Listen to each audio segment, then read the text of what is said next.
We continue our lessons on hyperbolic functions. In this video, we shall look at half angle identities: sine half x, cos half x, and tan half x.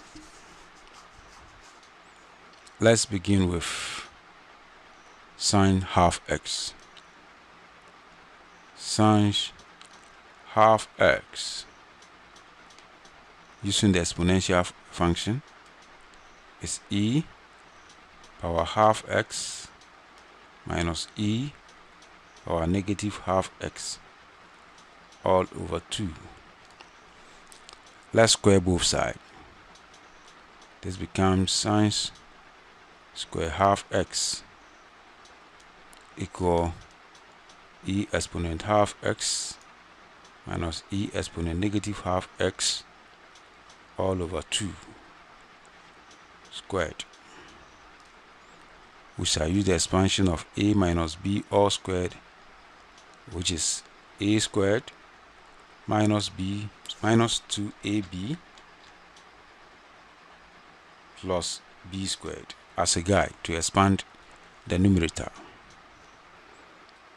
The numerator becomes e exponent half x all squared minus 2e exponent half x multiplying e exponent negative half x plus e exponent negative half x all squared. In squaring the denominator, we will get 4. Simplifying further, the e exponent half x squared will multiply the exponent, and this will translate into e exponent x. Then here we're multiplying this, we'll add the powers, and that will be e exponent 0, and e exponent 0 is 1, and this becomes 2. Similarly, when we multiply the powers here, we will left with e exponent negative x all over 2. We can rewrite this as e exponent x plus e exponent negative x all over 4. Sorry, here should be over 4 minus 2 on 4. We can simplify the 2 on 4, and this becomes e exponent x plus e exponent negative x all over 4 minus half. We can factorize the half out. This becomes half into bracket e exponent x plus e exponent negative x all over 2 minus 1. If we look at what is inside the bracket, it's the same thing as cos. So we can rewrite this as half into bracket cos x minus 1. So we know that sine square half x is 1 over 2 cos x minus 1.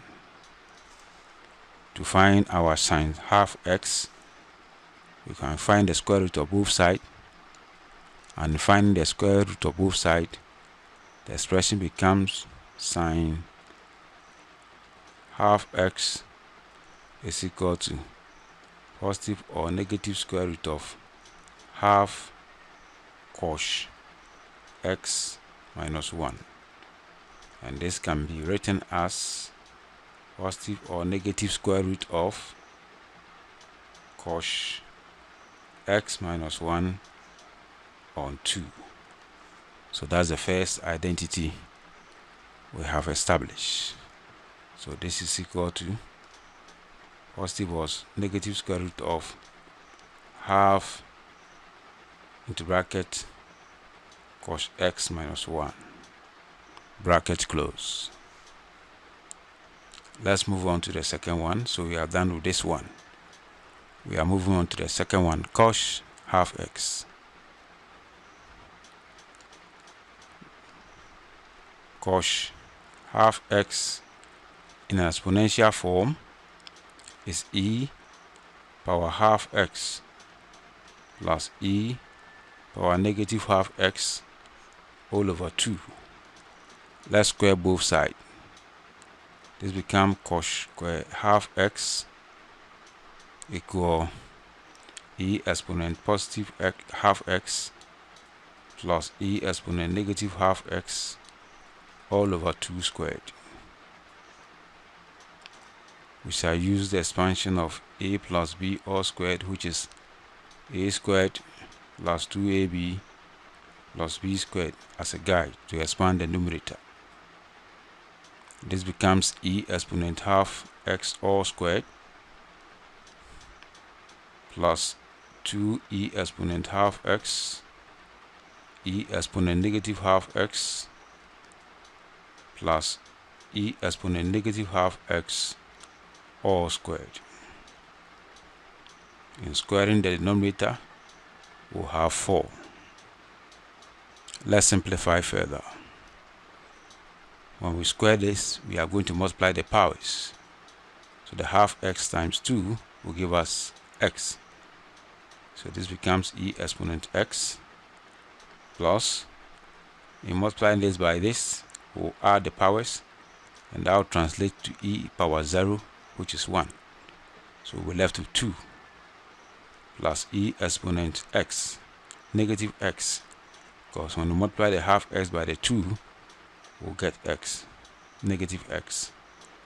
So here we're left with e exponent x, then all over 4. We can rewrite this as e exponent x plus e exponent minus x all over 4 plus 2 on 4. Simplifying further, we'll have e exponent x plus e exponent negative x all over 4 plus half. We can factorize the half out. We'll have e exponent x plus e exponent negative x all over 2 plus 1. What is inside the bracket here? This part is cos x.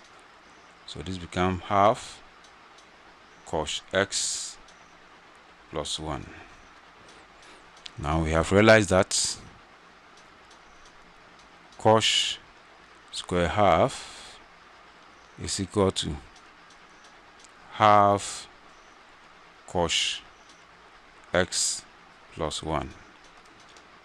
We can find the square root of both sides to find the identity for cos half x.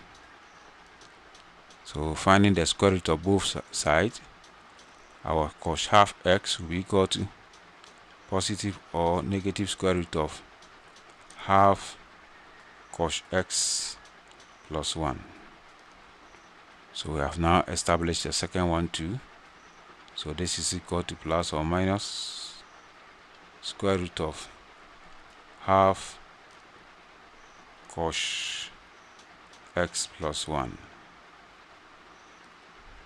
We are going to the last one. Times half x times half x, and this is the same thing as sin half x over cos half x. We can square both sides as we did with the others. This becomes times square half x is equal to sin square half x over cos square half x. We know the identity for sin square half x, so we can put it there. Our identity for sin square half x is half into bracket cos x minus 1. So this is half into bracket cos x minus 1, and that of cos square half x, as we realized in the previous video, is half cos x plus 1.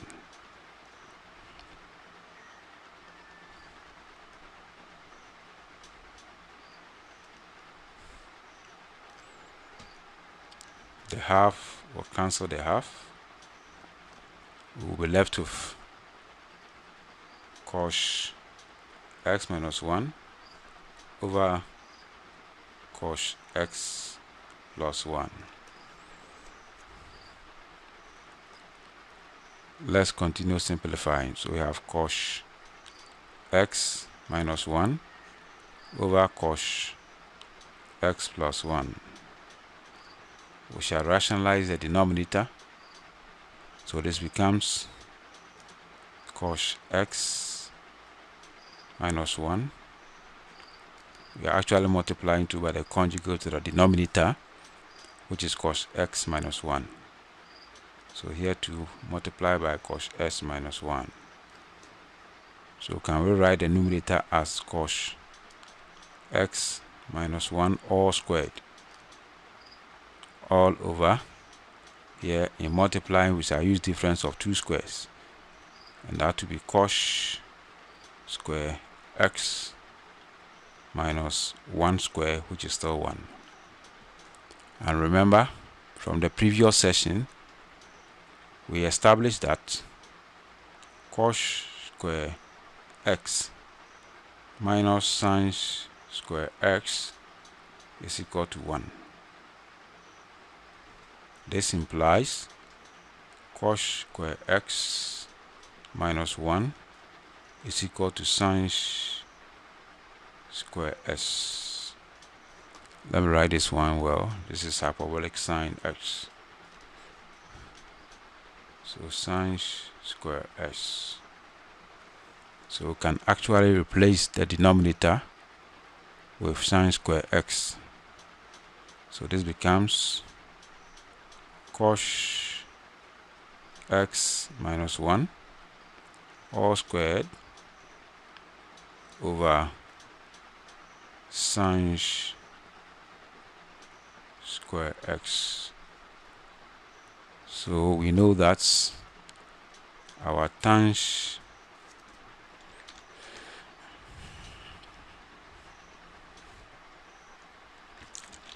let's use a different color.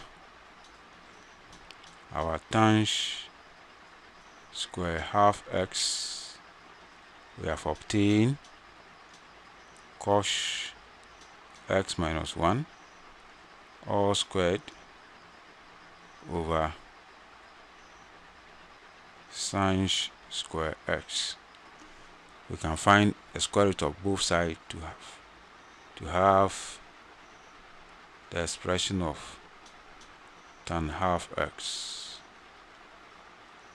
Find the square root of both sides. So this one will go off.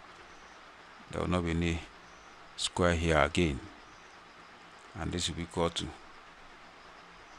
cos x minus 1 on sin x. Thank you very much for watching. Do not forget to like and share.